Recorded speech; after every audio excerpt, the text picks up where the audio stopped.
Hello everyone, ഏവർക്കും സഹകാരി rice പ്ലസിലേക്ക് സ്വാഗതം. നമ്മളിന്ന് ഡിസ്കസ് ചെയ്യാൻ പോകുന്നത് ഇംഗ്ലീഷ് ഗ്രാമറിലെ അഡ്ജക്റ്റീവ് എന്ന ടോപ്പിക്കാണ്. പല ആളുകൾക്കും സ്ഥിരം കൺഫ്യൂഷൻ വരുന്ന ഒരു മേഖലയാണ് അഡ്ജക്റ്റീവ്. അപ്പോൾ എന്താണ് അഡ്ജക്റ്റീവ് എന്ന് കൃത്യമായിട്ടും മനസ്സിലാക്കി വെക്കാത്തത് കൊണ്ടുള്ള പ്രശ്നമാണ് പല ആളുകളും നേരിടുന്നത്. സോ ഇന്ന് നമ്മൾ അഡ്ജക്റ്റീവ് എന്ന ടോപ്പിക്ക് വളരെ ഭംഗിയായിട്ട് പഠിക്കാൻ വേണ്ടി പോവുകയാണ്. സോ നമുക്ക് സ്റ്റാർട്ട് ചെയ്യാം. ആദ്യം എന്താണ് അഡ്ജക്റ്റീവ് എന്ന് നമുക്ക് നോക്കാം. അഡ്ജക്റ്റീവ് എന്ന് പറഞ്ഞാൽ ഒരു നൗണിനെയോ ഒരു പ്രൊനൗണിനെയോ വിശദീകരിക്കാൻ വേണ്ടി വരുന്ന വേർഡ്സിനെയാണ് നമ്മൾ അഡ്ജക്റ്റീവ് എന്ന് പറയുന്നത്. So an adjective is A word that describes or qualifies A noun or pronoun. ഒരു നൗണിനെ അല്ലെങ്കിൽ ഒരു പ്രൊനൗൺ. എന്താണ് നൗൺ എന്ന് നമുക്കറിയാം, നാമം, നെയിമിംഗ് വേർഡാണ് നൗൺ. പ്രൊനൗൺ എന്ന് പറഞ്ഞാൽ ഹി, ഷീ, ഇറ്റ്, ഒരു നൗണിന് പകരം വരുന്നതാണ് പ്രൊനൗൺ. ഇത് രണ്ടും നമ്മൾ ഡീറ്റെയിൽ ആയിട്ട് പഠിച്ച ടോപ്പിക്കുകളാണ്. സോ ഈ നൗണിനും പ്രൊനൗണിനും വിശദീകരണം കൊടുക്കുന്നതിന് വേണ്ടി നമ്മൾ കൊണ്ടുവരുന്ന വേർഡാണ് അഡ്ജക്റ്റീവ് എന്ന് പറയുന്നത്. So telling us what kind of noun or pronoun it is.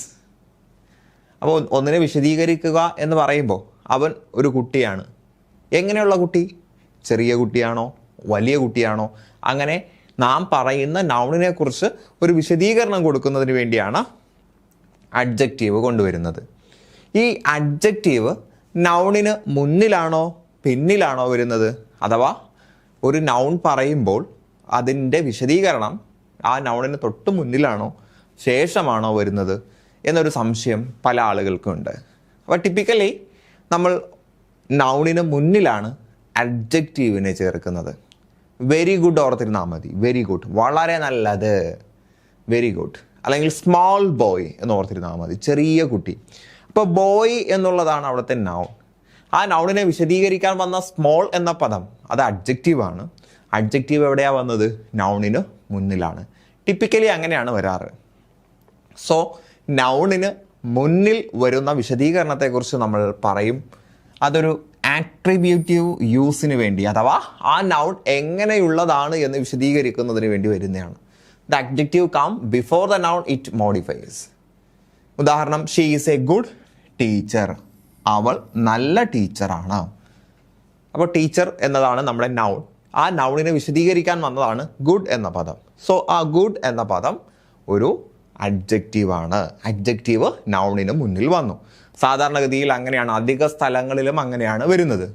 എന്നാൽ ചില സമയങ്ങളിൽ നൗണിന് ശേഷവും അഡ്ജക്റ്റീവ് വരാറുണ്ട്.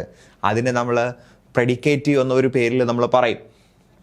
So the adjective comes after A linking verb. ഒരു ലിങ്കിങ് വേർബ് അഥവാ ഒരു ഓക്സിലറി വേർബ്.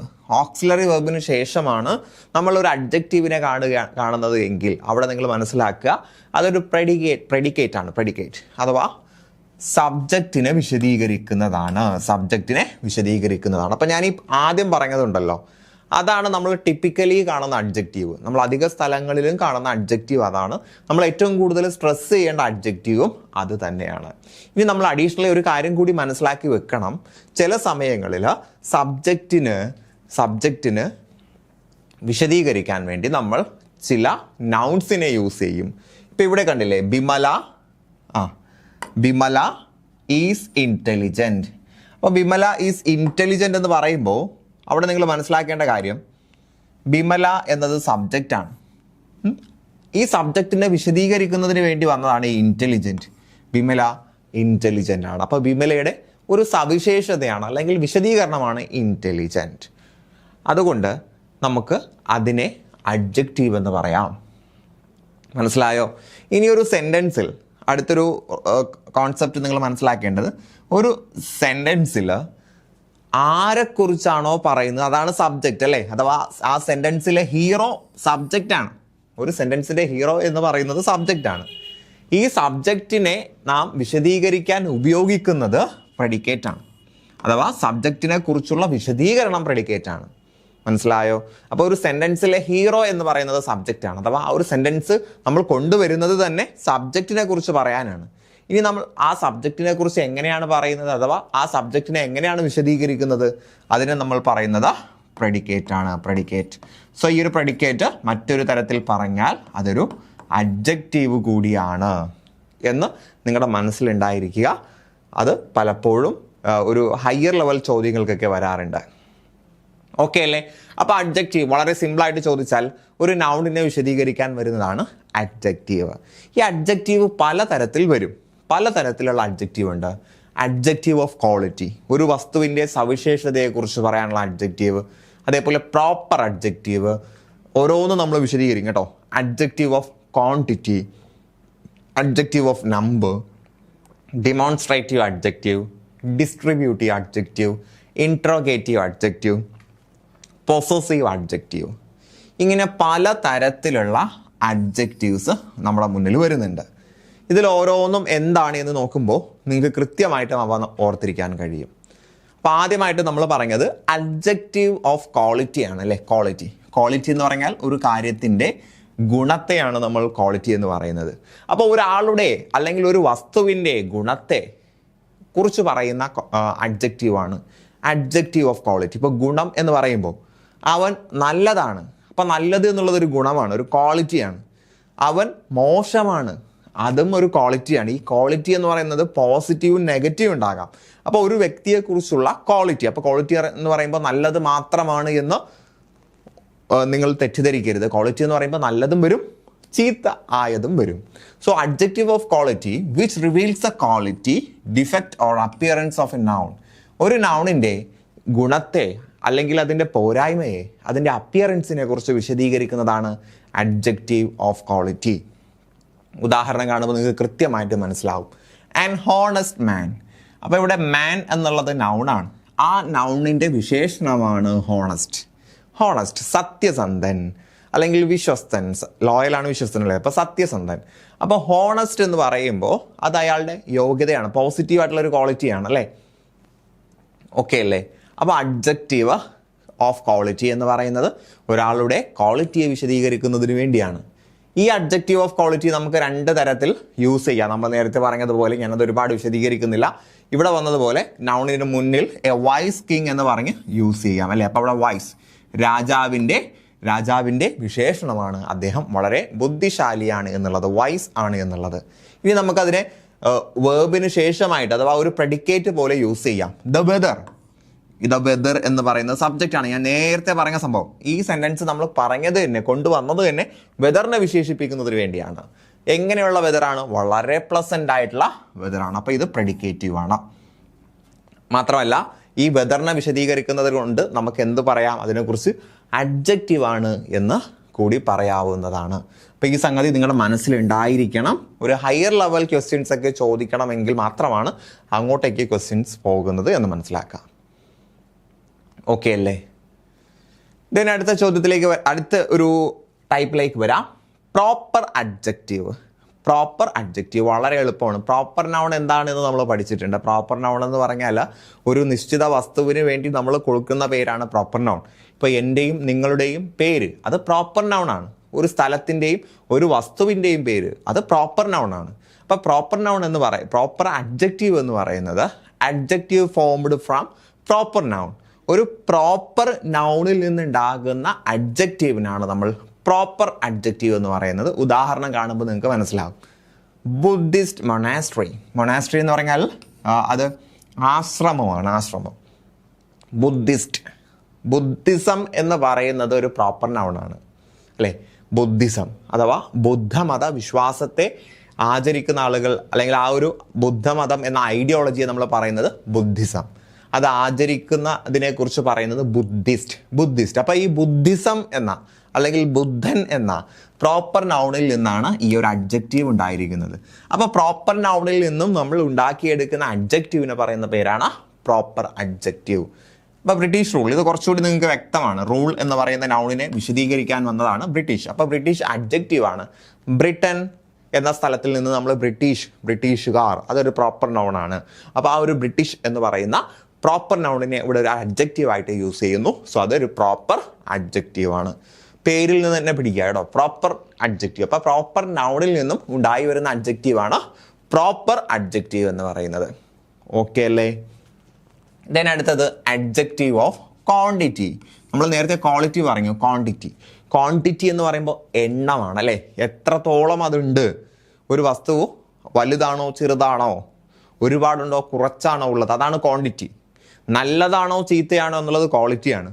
അത് വലുതാണോ ചെറുതാണോ, കുറച്ചാണോ കൂടുതലാണോ, അത് ക്വാണ്ടിറ്റിയാണ്. അപ്പോൾ adjective that indicate the quantity of an object, ഒരു വസ്തുവിൻ്റെ ക്വാണ്ടിറ്റിയെ സൂചിപ്പിക്കുന്ന അഡ്ജക്റ്റീവാണ് അഡ്ജക്റ്റീവ് ഓഫ് ക്വാണ്ടിറ്റി എന്ന് പറയുന്നത്. അപ്പോൾ അവിടെ എണ്ണമല്ല, കുറച്ചാണോ കൂടുതലാണോ അങ്ങനെ ഓർത്താൽ മതി. എണ്ണത്തെക്കുറിച്ച് പറയാൻ നമ്മൾ നമ്പർ പറയും, ഇവിടെ കുറച്ചാണോ കൂടുതലാണോ എന്നുള്ളതാണ്. സം മിൽക്ക്, കുറച്ച് പാല്. അപ്പോൾ സം എന്നുള്ളത് ഒരു ക്വാണ്ടിറ്റി അഡ്ജക്റ്റീവാണ്, അത് കുറച്ചാണോ കൂടുതലാണോ എന്നുള്ളതിനെ സൂചിപ്പിക്കുന്നതാണ്. അതേപോലെ ഇനഫ് ഓയിൽ, വേണ്ടുവോളം എണ്ണയുണ്ട്. ഇനഫ് എന്ന് പറഞ്ഞാൽ വേണ്ടുവോളം അല്ലെങ്കിൽ മതിയാവോളം. അപ്പം അതെന്തല്ലേ, നമുക്ക് ഒരു ക്വാണ്ടിറ്റിയെ പറഞ്ഞു തരുന്ന സംഗതിയല്ലേ. അതേപോലെ സഫിഷ്യൻറ്റ്, വേണ്ടത്ര അല്ലെ, സഫിഷ്യൻറ്റ് ഷുഗർ, വേണ്ടത്ര പഞ്ചസാര നമ്മുടെ കയ്യിലുണ്ട്. അപ്പം some, enough, sufficient. No manners, നോയും ഒരു അഡ്ജക്റ്റീവാണ്, നോ മാനേഴ്സ്, അവൻ എന്തില്ല, അവന് നല്ലൊരു സ്വഭാവം ഇല്ല, അല്ലെങ്കിൽ നല്ലൊരു ശീലമില്ല, നല്ലൊരു സംസ്കാരം ഇല്ല എന്നൊക്കെ പറയുമ്പോൾ ഇല്ല അല്ലെ. ഒരു ക്വാണ്ടിറ്റി എന്ന് പറയുമ്പോൾ ഒന്നുകിൽ കുറച്ചുണ്ട് അല്ലെങ്കിൽ തീരെ ഇല്ല, അതും ക്വാണ്ടിറ്റി ആണല്ലേ. തീരെ ഇല്ല എന്ന് പറയുന്നതും ഒരു ക്വാണ്ടിറ്റി ആണല്ലേ. ഏതുപോലെ 0 എന്ന് പറയുന്നത് ഒരു നമ്പറാണ് എന്ന് പറയുന്നത് പോലെ. നമ്മൾ പക്ക മാത്സിലേക്ക് ഇറങ്ങരുത്. 0, 1, 2, 3 എന്ന് പറയുമ്പോൾ 0യെ നമുക്ക് നമ്പറായിട്ട് പരിഗണിക്കാം. അതേപോലെ ഉണ്ട് എന്ന് പറയുമ്പോൾ അല്ലെങ്കിൽ കുറച്ച് കൂടുതലുണ്ട് എന്ന് പറയുമ്പോൾ അതൊരു ക്വാണ്ടിറ്റി ആണോ, ആണ്. അതേപോലെ തന്നെ തീരെ ഇല്ല അല്ലെങ്കിൽ ഇല്ല എന്നുള്ളതും ഒരു ക്വാണ്ടിറ്റി തന്നെയാണ് എന്ന് മനസ്സിലാക്കുക. സോ നോ മാനേഴ്സും അഡ്ജക്റ്റീവ് ഓഫ് ക്വാണ്ടിറ്റി ആണ്. ക്ലിയർ ആയല്ലോ. ഇനി അടുത്തത് അഡ്ജക്റ്റീവ് ഓഫ് നമ്പർ.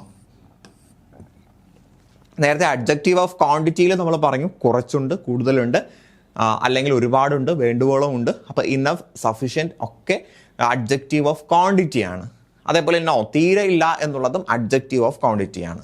ഇനി അഡ്ജക്റ്റീവ് ഓഫ് നമ്പർ ആകുന്ന സമയത്ത് അവിടെ കൃത്യമായിട്ടും ഒരു സംഖ്യ ഉപയോഗിച്ച്, ഒരു നമ്പർ ഉപയോഗിച്ച് തന്നെ ഒബ്ജക്റ്റിനെ നമ്മൾ ഇൻഡിക്കേറ്റ് ചെയ്യും. So adjectives that indicate the number of an object, ഒരു ഒബ്ജക്റ്റിൻ്റെ നമ്പറിനെ, അത് 1 ആണോ 2 ആണോ 3 ആണോ എന്ന് കൃത്യമായിട്ട് നമ്മൾ സൂചിപ്പിക്കും. അതിനെയാണ് അഡ്ജക്റ്റീവ് ഓഫ് നമ്പർ എന്ന് പറയുന്നത്. ഈ അഡ്ജക്റ്റീവ് ഓഫ് നമ്പർ 2 തരത്തിലുണ്ട്. ഡെഫിനിറ്റീവ് ഉണ്ട്, ഇൻഡെഫിനിറ്റീവ് ഉണ്ട്. ഡെഫിനിറ്റ് ആകുന്ന സമയത്ത് when they address a definite number person they are called definitive adjective of number. ഒരു കൃത്യം എണ്ണത്തെക്കുറിച്ചാണ് നമ്മൾ പറയുന്നത് എങ്കിൽ അത് ഡെഫിനിറ്റ് ആണ്. ഇപ്പോൾ കണ്ടോ, 5 boys, 5 ആൺകുട്ടികൾ. 5th class, 5ാമത്തെ class. അപ്പോൾ ഒരു കൃത്യ അല്ലെങ്കിൽ ഒരു നിശ്ചിത നമ്പർ എടുത്ത് പറയുന്നുണ്ടെങ്കിൽ അത് അഡ്ജക്റ്റീവ് ഓഫ് നമ്പറിൽ തന്നെ ഡെഫിനിറ്റ് ആയിട്ടുള്ള സംഗതിയാണ്. ഇനി ഇൻഡെഫിനിറ്റ് ഉണ്ട്. when they do not express a definite number, ഒരു നിശ്ചിത നമ്പർ എടുത്ത് പറയുന്നില്ല എങ്കിൽ ഇൻഡെഫിനിറ്റ്. അപ്പോൾ ഇൻഡെഫിനിറ്റിൻ്റെ അർത്ഥം അറിയാമല്ലോ. ഡെഫിനിറ്റ് എന്ന് പറയുമ്പോൾ ഒരു കൃത്യമായിട്ടുള്ള ഒരു എണ്ണത്തെ സൂചിപ്പിക്കുന്നത്. ഇൻഡെഫിനിറ്റ് എന്താണ്, കൃത്യമായിട്ടുള്ള ഒരു എണ്ണം ഇല്ല, അനന്തമായിട്ട് പോകുന്ന സംഗതിയാണ്. അപ്പോൾ ഇവിടെ കണ്ടില്ലേ, ഫ്യൂ ഗേൾസ്, ഏതാനും പെൺകുട്ടികൾ. സെവറൽ ബോയ്സ്, ഒരുപാട് ആൺകുട്ടികൾ. അപ്പോൾ ഫ്യൂ, സെവറൽ എന്ന് പറയുമ്പോൾ നമുക്ക് മനസ്സിലായി ഒന്നിലധികം ആളുകൾ അവിടെ ഉണ്ട് എന്ന്. പക്ഷെ അത് എത്രയാണെന്ന് പറയുന്നില്ല. അത് 10 ആകാം, 20 ആകാം, 30 ആകാം, പക്ഷെ അത് എത്രയാണ് എന്ന് പറയുന്നില്ല. അപ്പോൾ അഡ്ജക്റ്റീവ് ഓഫ് നമ്പർ തന്നെ 2 തരത്തിലുണ്ട്. ഡെഫിനിറ്റ് ഉണ്ട്, ഇൻഡെഫിനിറ്റ് ഉണ്ട്. അപ്പോൾ ഈ ഡെഫിനിറ്റ് എന്ന് പറയുമ്പോൾ അവിടെ കൃത്യമായിട്ടും എണ്ണം പറയും. ഇൻഡെഫിനിറ്റ് എന്ന് പറയുമ്പോൾ അത് കൃത്യമായിട്ടും എണ്ണം പറയില്ല. അവിടെ ഫ്യൂ, സെവറൽ എന്നൊക്കെയാകും വരിക. ഓക്കെ അല്ലേ. അപ്പോൾ ഇത് എണ്ണത്തെ സൂചിപ്പിക്കുന്നതാണ് കേട്ടോ. ഫ്യൂ, സെവറൽ എന്ന് പറയുമ്പോൾ എണ്ണത്തെ സൂചിപ്പിക്കുന്നതാണ്. അപ്പോൾ കുറച്ചധികം ആളുകളുണ്ട് അല്ലെങ്കിൽ നമ്പേഴ്സിലേക്കുള്ളൊരു ഹിൻറ്റ് വരും. നമ്മൾ നേരത്തെ ക്വാണ്ടിറ്റി പറഞ്ഞ സമയത്ത് അവിടെ കുറച്ച് കൂടുതൽ എന്നൊക്കെ പറഞ്ഞില്ല, കുറച്ച് പാല്. അപ്പോൾ അത് എണ്ണത്തെ കൃത്യമായിട്ടും സൂചിപ്പിക്കുന്ന സംഗതിയല്ല, കുറച്ചാണോ കൂടുതലാണോ എന്നുള്ളതിനെയാണ് സൂചിപ്പിക്കുന്നത്. പാലിന് നമുക്ക് എണ്ണാൻ കഴിയില്ല എന്നുള്ളത് മറ്റൊരു കാര്യം. ഈ നമ്പേഴ്സിൻ്റെ അടുത്തിലേക്ക് വരുന്ന സമയത്ത് എണ്ണത്തിലേക്കുള്ളൊരു ഹിൻ്റാണ്. ഫ്യൂ ഗേൾസ് എന്ന് പറയുമ്പോൾ ഫ്യൂ ഗേൾസ് അത് 10 ആകാം, 20 ആകാം, 30 ആകാം, അങ്ങനെ ഒരു നമ്പറിലേക്കുള്ളൊരു ഹിൻ്റ് ഉണ്ട്. സെവറൽ ബോയ്സ് എന്ന് പറയുമ്പോൾ അതും 20 കുട്ടികളാകാം, 30 ആൺകുട്ടികളാകാം. നമ്പറിലേക്കുള്ളൊരു ഹിൻറ്റ് വരും എന്ന് നിങ്ങൾ മനസ്സിലാക്കുക. ഓക്കെ അല്ലേ? ക്ലിയർ ആയോ? അത് സംശയം വരരുത്. ഞാൻ ആ ഒരു ക്വാണ്ടിറ്റിയിൽ പറഞ്ഞ എക്സാമ്പിൾസ് കൃത്യമായിട്ട് നിങ്ങളുടെ മനസ്സിൽ വരണം. ഇവിടെ എല്ലാം നിങ്ങൾ നോക്കൂ. സം മിൽക്ക്, കുറച്ച് മിൽക്ക്, ഇതൊക്കെ അൺകൗണ്ടബിൾ ആയിട്ടുള്ള നൗൺസ് ആണ് അല്ലേ? മിൽക്ക് ആകട്ടെ, ഓയിൽ ആകട്ടെ, ഷുഗർ ആകട്ടെ, മാനേഴ്സ് ആകട്ടെ, അതൊക്കെ നമുക്ക് അൺകൗണ്ടബിൾ എന്ന് പറയാൻ പറ്റുന്ന സംഗതികളാണ്. അപ്പോൾ നമ്മുടെ അഡ്ജക്റ്റീവ് ഓഫ് ക്വാണ്ടിറ്റി, കുറച്ച് എന്ന് പറയുന്നത് ക്വാണ്ടിറ്റിയാണ്. ആ ക്വാണ്ടിറ്റി വരുന്നത് സമ്മും ഇനഫും സഫിഷ്യൻ്റ് ഒക്കെ വരുന്നത് അൺകൗണ്ടബിൾ, എണ്ണാൻ കഴിയാത്തത്. മിൽക്ക് എണ്ണാൻ കഴിയാത്തതാണ്, ഓയിൽ എണ്ണാൻ കഴിയാത്തതാണ്, ഷുഗർ എണ്ണാൻ കഴിയാത്ത നൗൺസ് ആണ്. എന്നാൽ നമ്പേഴ്സ് വരണമെങ്കിൽ അത് കൗണ്ടബിൾ ആണ് വരുന്നത്. ഓക്കെ അല്ലേ? അപ്പോൾ ഫ്യൂ ഒക്കെ കൗണ്ടബിളിന് യൂസ് ചെയ്യുന്ന അഡ്ജക്റ്റീവ് ആണ് കേട്ടോ. ഫ്യൂ, സെവറലൊക്കെ കൗണ്ടബിൾ നൗണിന് യൂസ് ചെയ്യുന്ന അഡ്ജക്റ്റീവ്സ് ആണ് എന്നും മനസ്സിലാക്കിയിരിക്കുക. ഫ്യൂ അതേപോലെ ലിറ്റിൽ പോലുള്ള അഡ്ജക്റ്റീവിനെ കുറിച്ച് നമ്മൾ അവസാനം കുറച്ച് കാര്യങ്ങൾ പറയും. ക്ലിയർ? ദെൻ അടുത്തത് കാർഡിനൽ അഡ്ജക്റ്റീവ്സ്. അടുത്തൊരു സംഗതിയാണ് കാർഡിനൽ അഡ്ജക്റ്റീവ്സ്. എന്താണ് കാർഡിനൽ അഡ്ജക്റ്റീവ്സ്? കാർഡിനൽ അഡ്ജക്റ്റീവ്സ് എന്ന് പറഞ്ഞാൽ adjectives indicating a definite number like 1, 2, 3, 4 are called cardinal adjective. നമ്മൾ അഡ്ജക്റ്റീവ് നമ്പറിനെ തന്നെ സൂചിപ്പിക്കുന്ന മറ്റൊരു അഡ്ജക്റ്റീവാണ് കാർഡിനൽ അഡ്ജക്റ്റീവ്. 1, 2, 3, 4 എന്നൊക്കെ പറഞ്ഞ് നമുക്ക് എണ്ണി പറയാൻ പറ്റുന്നത് കാർഡിനൽ അഡ്ജക്റ്റീവാണ്. അപ്പോൾ നമ്മളിവിടെ അഡ്ജക്റ്റീവ് ഓഫ് നമ്പറിനെ കുറിച്ചാണ് പറഞ്ഞത്. അഡ്ജക്റ്റീവ് ഓഫ് നമ്പർ പൊതുവിൽ രണ്ടായിട്ട് നമ്മൾ തരംതിരിച്ചു, ഡെഫിനിറ്റും ഇൻഡെഫിനിറ്റും. ഇനി ഈ ഒരു ഡെഫിനിറ്റ് ആയിട്ടുള്ള നമ്പേഴ്സിൽ തന്നെ ഡെഫിനിറ്റ് നമ്പേഴ്സ് തന്നെ നമുക്ക് വീണ്ടും രണ്ടായിട്ട് തരംതിരിക്കാം. ഈ ഡെഫിനിറ്റ് നമ്പർ, ഒരു നിശ്ചിത നമ്പർ 1, 2, 3 ഉപയോഗിച്ച് പറയുകയാണെങ്കിൽ അത് കാർഡിനൽ അഡ്ജക്റ്റീവ് ആണ് അല്ലേ? അവന് 4 പേനയുണ്ട്. ഹി ഹാസ് 2 ബുക്സ്, അവൾക്ക് 2 പുസ്തകങ്ങളുണ്ട്. മനസ്സിലായോ? ആദ്യം നമ്മൾ നമ്പർ അഡ്ജക്റ്റീവ് ഒന്ന് വളരെ ജനറൽ ആയിട്ടൊരു സംഗതി പറഞ്ഞു. ഈ നമ്പർ അഡ്ജക്റ്റീവ് തന്നെ ഡെഫിനിറ്റും ഉണ്ട്, ഇൻഡെഫിനിറ്റും ഉണ്ട്. ഈ ഡെഫിനിറ്റ് തന്നെ നമുക്ക് വീണ്ടും രണ്ടായിട്ട് തരംതിരിക്കാം. ഒന്ന് കാർഡിനൽ അഡ്ജക്റ്റീവ്. കാർഡിനൽ അഡ്ജക്റ്റീവ് എന്ന് പറയുമ്പോൾ 1, 2, 3, 4 എന്ന എണ്ണത്തെ സൂചിപ്പിക്കുന്നതാണ്. അപ്പോൾ 4 പേനയുണ്ട്, 2 പുസ്തകമുണ്ട്. ഇത് കാർഡിനൽ അഡ്ജക്റ്റീവ് ആണ്. ഇനി ഓർഡിനൽ അഡ്ജക്റ്റീവ് ഉണ്ട്. ഓർഡിനൽ അഡ്ജക്റ്റീവ് ആകുമ്പോൾ സ്ഥാനത്തെ സൂചിപ്പിക്കുന്നതാണ്, എത്രാമത്തേത് എന്ന് സൂചിപ്പിക്കുന്നതാണ്. മനസ്സിലായോ? കാർഡിനൽ എന്ന് പറയുമ്പോൾ 1, 2, 3 എന്ന കൗണ്ടിനെ സൂചിപ്പിക്കുന്നതാണ്. 1 പുസ്തകം, 2 പുസ്തകം, 4 പുസ്തകം, 5 കാറ്, 7 പുസ്തകം എന്നൊക്കെ സൂചിപ്പിക്കുന്നതാണ്. ഓർഡിനൽ ആവുമ്പോൾ എത്രാമത്തേത് എന്നതിനെ സൂചിപ്പിക്കുന്നതാണ്. 1ാമത്തത്, 2ാമത്തത്, 3ാമത്തത് എന്ന് സൂചിപ്പിക്കുന്നതാണ്. അല്ലേ? ഫസ്റ്റ് 1ാമത്തത്, സെക്കൻഡ് 2ാമത്തത്, തേർഡ് 4th എന്നൊക്കെ വരും.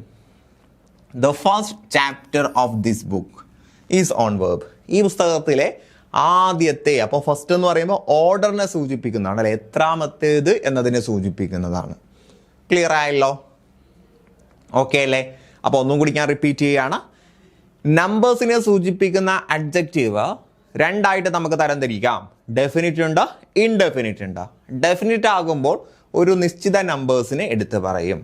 ഇൻഡെഫിനിറ്റ് ആകുമ്പോൾ അവിടെ ഒരു നിശ്ചിത നമ്പറിനെ എടുത്ത് പറയില്ല, പക്ഷേ കേൾക്കുമ്പോൾ നമുക്ക് മനസ്സിലാകും ഒന്നിലധികം ആളുകൾ അവിടെ ഉണ്ട് എന്നുള്ളത്. സെവറലൊക്കെ അതിന് ഉദാഹരണമാണ്.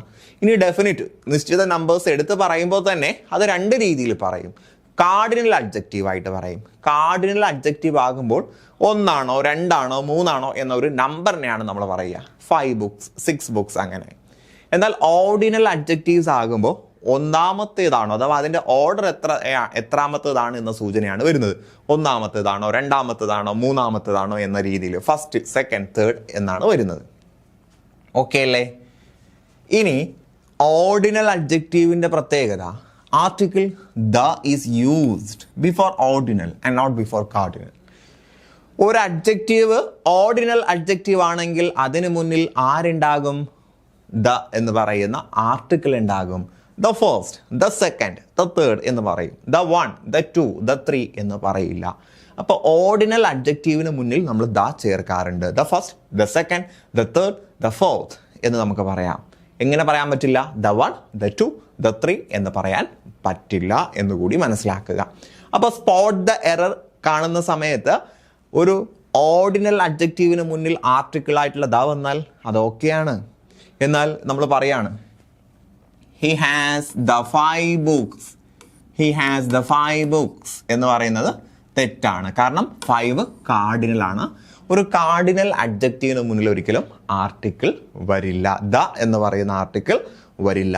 ഓക്കെ അല്ലേ? ക്ലിയർ ആയല്ലോ? So lesson 1 is on verb. ഇവിടെ നമ്മൾ പറഞ്ഞു ലെസൺ 1 ഒന്നാമത്തെ ഭാഗം അത് വേർബിനെ കുറിച്ചുള്ളതാണ്. അപ്പോൾ ഇവിടെ 1, ഈ 1ന് മുന്ന് 1 എന്ന് പറയുന്നത് കാർഡിനലാണ് അല്ലേ? കാർഡിനൽ അഡ്ജക്റ്റീവാണ്. 1, 2 പാഠം 1 വേർബിനെ കുറിച്ചാണ്. പാഠം 1 വേർബിനെ കുറിച്ചാണ് എന്ന് പറയുമ്പോൾ ഇത് കാർഡിനൽ അഡ്ജക്റ്റീവാണ്. കാർഡിനൽ അഡ്ജക്റ്റീവിന് മുന്നിൽ നമ്മൾ എന്ത് ചെയ്യില്ല? ആർട്ടിക്കിൾ ചേർക്കില്ല. എന്നാൽ ദ ഫസ്റ്റ് ലെസൺ ഒന്നാമത്തെ പാഠം എന്ന് പറയുമ്പോൾ അത് ഓർഡിനലാണ്. ഓർഡിനൽ ആകുന്ന സമയത്ത് തൊട്ട് മുന്നിൽ എന്ത് ചേർക്കാം? ആർട്ടിക്കിൾ ചേർക്കാം. കാർഡിനൽ ആകുമ്പോൾ അതിന് മുന്നിൽ ആർട്ടിക്കിൾ ചേർക്കാൻ പാടില്ല കേട്ടോ. ആർട്ടിക്കിൾ ചേർക്കാൻ പാടില്ല. ക്ലിയർ അല്ലേ? ഓക്കെ അല്ലേ? ഇതൊക്കെ സ്പോട്ട് ദ എററിൽ വരുന്നതാണ്. ഇനി നിങ്ങൾ സ്ഥിരം ചോദിക്കുന്നതാണ് പാരഗ്രാഫ് അല്ലെങ്കിൽ റീഡിങ് കോംപ്രിഹെൻഷൻ ചെയ്യുന്നില്ലേ എന്നുള്ളത്. അത് നമുക്ക് ചെയ്യാം. റീഡിങ് കോംപ്രിഹെൻഷൻ എന്ന് പറയുന്നത് പല ഗ്രാമർ ഭാഗങ്ങളും ഒരുമിച്ച് കൂട്ടി ചേർത്താണ് റീഡിങ് കോംപ്രിഹെൻഷൻ ചോദിക്കുന്നത്. അപ്പോൾ കുറച്ച് ടോപ്പിക്സ് കവർ ചെയ്തിട്ട് നമുക്ക് നേരെ റീഡിങ് കോംപ്രിഹെൻഷൻ വർക്കൗട്ട് ചെയ്യുക. പരമാവധി നമ്മൾ വർക്കൗട്ട് ചെയ്യും. ആ സമയത്ത് നിങ്ങൾക്ക് മനസ്സിലാവും കേട്ടോ. റീഡിങ് കോംപ്രിഹെൻഷൻ എന്ന് പറയുന്ന സംഭവം 2 തരത്തിലാണ് വരുന്നത്. നമുക്ക് വരുന്നത് ഗ്രാമർ ചോദിച്ചുകൊണ്ടാണ് വരുന്നത്. അപ്പോൾ ആദ്യം നമ്മൾ കുറച്ച് ഗ്രാമേഴ്സ് മനസ്സിലാക്കുക, അതിനുശേഷം നമ്മൾ റീഡിങ് കോംപ്രിഹെൻഷനിലേക്ക് പോകും. ഓക്കെ അല്ലേ? ദെൻ അടുത്ത ഡെമോൺസ്ട്രേറ്റീവ് അഡ്ജക്റ്റീവ്. ഡെമോൺസ്ട്രേറ്റീവ് പ്രൊനൗൺ നമ്മൾ പഠിച്ചിട്ടുണ്ട് അല്ലേ? ഒരു വസ്തുവിനെ സൂചിപ്പിക്കാൻ അല്ലെങ്കിൽ അതിനെ ചൂണ്ടിക്കാണിക്കാൻ ഉപയോഗിക്കുന്ന പ്രൊനൗണാണ് ഡെമോൺസ്ട്രേറ്റീവ് പ്രൊനൗൺ. ദിസ് ദാറ്റ് ഒക്കെ ഡെമോൺസ്ട്രേറ്റീവ് പ്രൊനൗൺ അത് നമ്മൾ കൃത്യമായിട്ടും പഠിച്ചു. ഡെമോൺസ്ട്രേറ്റീവ് അഡ്ജക്റ്റീവും അങ്ങനെ തന്നെയാണ്.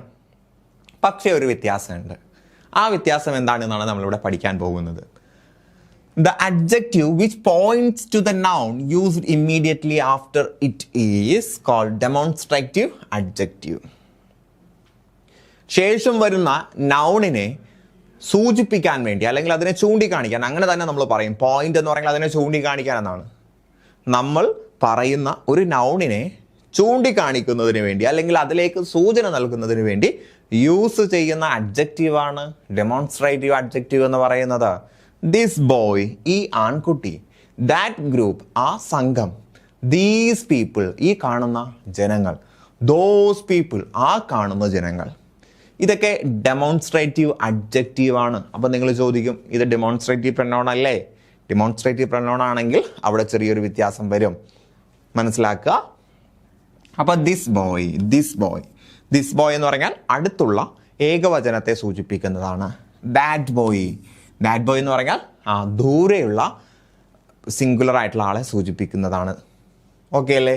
ഇനി ദീസ് എന്ന് പറയുമ്പോൾ അടുത്തുള്ള പ്ലൂറലാണ് അല്ലേ? അടുത്തുള്ള ഒരുപാട് ആളുകളെ സൂചിപ്പിക്കുകയാണ്. ഈ കാണുന്ന ജനങ്ങൾ. ദോസ് എന്ന് പറയുമ്പോൾ ദൂരെയുള്ള പ്ലൂറലാണ്, ആ കാണുന്ന ജനങ്ങൾ. ഓക്കെ അല്ലേ? അപ്പോൾ ഇത് നിയർ ആയിട്ടുള്ള സിംഗുലർ ആണ്. ഇത് നിയർ ആയിട്ടുള്ള ദൂരത്തുള്ള ഫാർ ആയിട്ടുള്ള സിംഗുലർ ആണ്. ഇത് നിയർ ആയിട്ടുള്ള പ്ലൂറലാണ് NP. ഇത് ഫാർ ആയിട്ടുള്ള പ്ലൂറലാണ്. ജസ്റ്റ് ഒന്ന് മനസ്സിലാക്കുക, നിങ്ങൾക്ക് അറിയുന്ന കാര്യമാണ്. ഞാൻ ജസ്റ്റ് ഒന്ന് അവിടെ എഴുതി കൊടുത്തു എന്നേ ഉള്ളൂ. അപ്പോൾ നിങ്ങളുടെ മനസ്സിലുള്ള സംശയം, ഡെമോൺസ്ട്രേറ്റീവ് അഡ്ജക്റ്റീവും ഡെമോൺസ്ട്രേറ്റീവ് പ്രൊനൗണും എങ്ങനെ തിരിച്ചറിയാൻ പറ്റും? ഇതല്ലേ നിങ്ങളുടെ സംശയം. ഡെമോൺസ്ട്രേറ്റീവ് അഡ്ജക്റ്റീവ് ആകുമ്പോൾ, അഡ്ജക്റ്റീവ് ആണെങ്കിൽ ശേഷം ഒരു നൗൺ വേണ്ടേ? നൗൺ വേണം. നമ്മൾ പൊസസീവ് പ്രൊനൗണും പൊസസീവ് അഡ്ജക്റ്റീവും പറഞ്ഞതുപോലെ അഡ്ജക്റ്റീവ് ആണോ, അതിനുശേഷം ഒരു നൗൺ ഉണ്ടാകണം. ഒരു നൗണിനെ വിശേഷിപ്പിക്കാനല്ലേ അഡ്ജക്റ്റീവ് വരുന്നത്. ആ ഒരു സാധനം നിങ്ങളുടെ മനസ്സിലുണ്ടായിരുന്നാൽ മതി. ദിസ് ഒരു ഡെമോൺസ്ട്രേറ്റീവ് അഡ്ജക്റ്റീവ് ആണെങ്കിൽ തൊട്ടുടനെ തന്നെ ആരുണ്ടാകും? ഒരു നൗൺ ഉണ്ടാകും. അപ്പോൾ എവിടെയും നിങ്ങൾ ചിന്തിച്ചാൽ മതി, എവിടെ അഡ്ജക്റ്റീവ് ഉണ്ടാലും ശേഷം ഒരു നൗൺ ഉണ്ടാകും. അപ്പോൾ ഇവിടെ ദിസിന് ശേഷം ഒരു നൗൺ ഉണ്ട്, ദാറ്റിന് ശേഷം ഒരു നൗൺ ഉണ്ട്, ദീസിന് ശേഷം ഒരു നൗൺ ഉണ്ട്. സോ ഇതെല്ലാം ഈ ദിസ് ദാറ്റൊക്കെ ഡെമോൺസ്ട്രേറ്റീവ് അഡ്ജക്റ്റീവ് ആണ്. പ്രൊനൗൺ ആണെങ്കിൽ ശേഷം എന്തല്ല ഉണ്ടാകുന്നത്? നൗൺ അല്ല ഉണ്ടാകുന്നത്, മിക്കവാറും ഒരു ഓക്സിലറി വേർബാണ്. അപ്പോൾ ദിസിന് ശേഷം ഒരു ഓക്സിലറി കണ്ടാൽ മനസ്സിലാക്കുക അവിടുത്തെ ദിസ് അഡ്ജക്റ്റീവ് അല്ല, അതൊരു പ്രൊനൗൺ ആണ്. ഇനി ദിസിന് ശേഷം നൗൺ ആണ് കാണുന്നതെങ്കിൽ മനസ്സിലാക്കുക, നൗണിനെ വിശേഷിപ്പിക്കാനാണ് ദിസ് വന്നത്, അതുകൊണ്ട് അത് അഡ്ജക്റ്റീവ് ആണ്. മനസ്സിലായോ?